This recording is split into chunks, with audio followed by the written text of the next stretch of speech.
হনুমানজির আসল নাম কিন্তু হনুমান নয়। হ্যাঁ, আপনি ঠিকই শুনেছেন, হনুমানজির আসল নাম হনুমান নয়।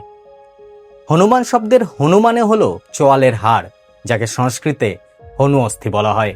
আর মান মানে উঁচু বা উঁচিয়ে ওঠা। শৈশবে হনুমানজি সূর্যদেবকে একটি ফল মনে করে খেতে চেয়েছিলেন। তখন ইন্দ্রদেব তার ওপর বজ্র দিয়ে আঘাত করেন। সেই আঘাতে তার চোয়ালে গুরুতর আঘাত লাগে এবং তা ফুলে যায়। সেই কারণেই তার নাম হয়ে যায় হনুমান। এরপর সমস্ত দেবতারা তাকে আশীর্বাদ দেন যে বিশ্বের সমস্ত অস্ত্র তার উপর কার্যকর হবে না, যার ফলে তার শরীর বজ্রের মতো শক্তিশালী হয়ে যায়।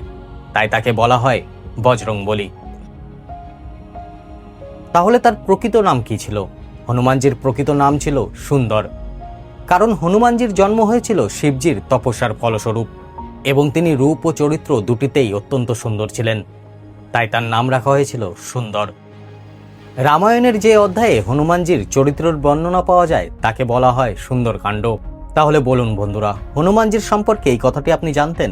না জেনে থাকলে ভিডিওটিতে একটি লাইক অবশ্যই দেবেন আর কমেন্টে জয় বজরংবলী অবশ্যই লিখে যাবেন। এই ধরনের ধর্মীয় জ্ঞানের ভিডিও দেখার জন্য চ্যানেলটি সাবস্ক্রাইব অবশ্যই করবেন। জয় বজরংবলী, জয় শ্রীরাম।